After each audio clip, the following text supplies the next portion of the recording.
Our tutorial this time is our horizontal square. We last did this big square in the middle. Now we're going, that covers 4 smaller squares, the size of 4 smaller squares.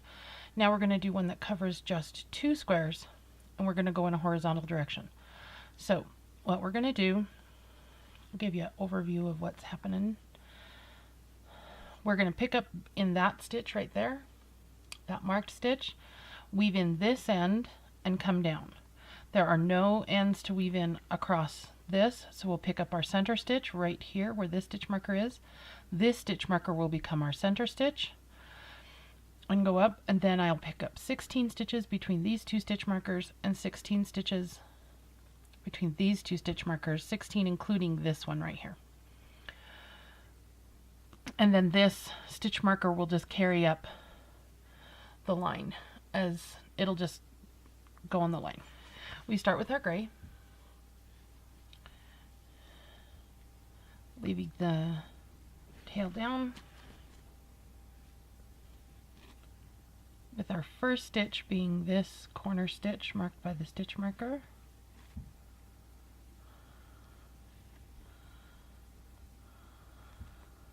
Whoops. Come on, there we go. Then put the tail over the top.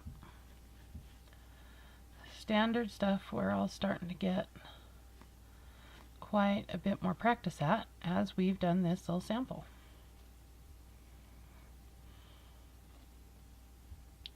And that's the thing, some stuff just takes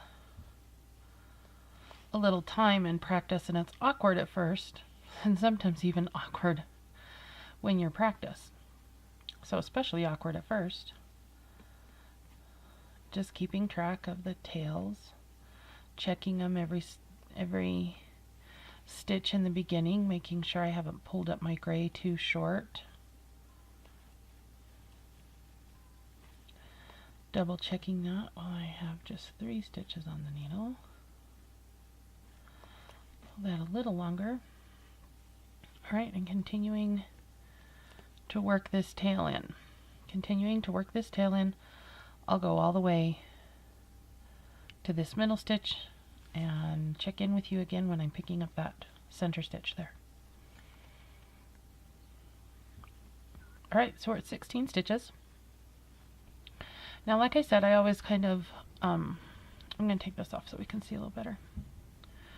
I always evaluate when I'm making this center stitch where to pick up and what to pick up, so I like the look of it.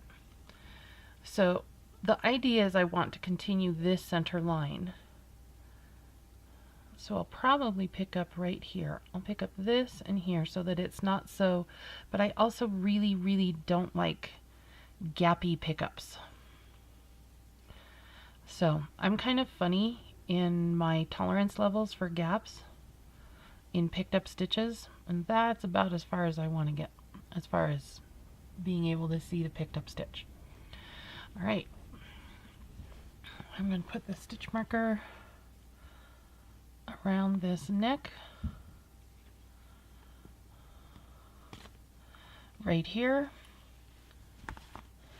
I'm going to go across, pick up these 16 stitches here, put this stitch marker on my right needle, continue on to the end where I have 16 stitch marker 16.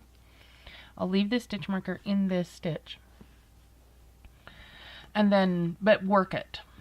I'll work a stitch through here but leave the stitch marker similar to how I did on this corner here, the corner of this where I started, my starting corner. Then I'll go back and forth with the gray, just doing a decrease only right here. I'll stop when I'm finished with the gray and adding my color, just so you can see what it looks like. See you then. Alright, so the gray on this one's done. And now I'm ready to add my color. I just wanted to pause and let you see what this looks like. Here's my center stitch. Here are my other stitch markers. The one down here and the one that's marking my other 16 stitches. So this square will only go to this point here. When you do these, it gets a little bit different at the end. Here we are. We're almost done with this double square. As you can see, the decrease line goes right up just 1/2, and then we have the other half that's just straight squares. So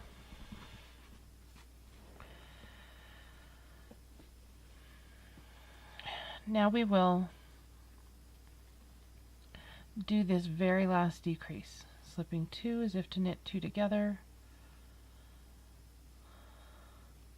knit 1, pass those 2 over. Alright, so do we knit across these? No, we don't. What we do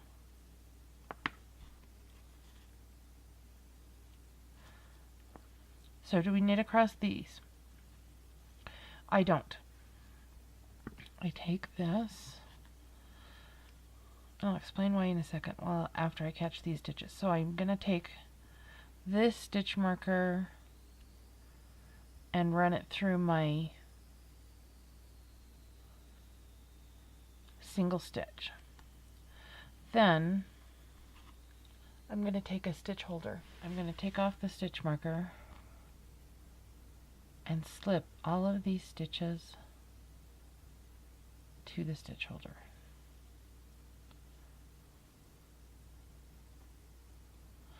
Alright, now let's talk about this and why we did it for a minute. So, this square would be finished on any other square with an edge, just like this is. But we didn't do a decrease line. So we need to hold these stitches until I'm ready to do the square that goes here, whether it's a big one or a small one or another long one on top of it, whatever. Whatever's wanted for this piece. But I want to leave them as purl stitches on the front side. So I want to leave them as purl stitches on the front side. So that whenever I'm working, essentially picking up and knitting is knitting into those stitches. So I want those to show up as knit stitches when I go back to do the next square that is adjacent to this section. Alright, that square's done. Let's trim it off. And just for fun, we'll check our back. Not too shabby. The only ends we have to weave in are those 3 right there. All the rest of the ends are woven in. Next time we'll be doing the vertical rectangle right here with this yarn and of course the gray around the outside. Thank you for joining me. I hope you found value in this tutorial. If you have, please consider a one-time payment via PayPal or a regular subscription via Patreon. The links are down below and they are on the screen. Again, thank you for joining me. See you next time.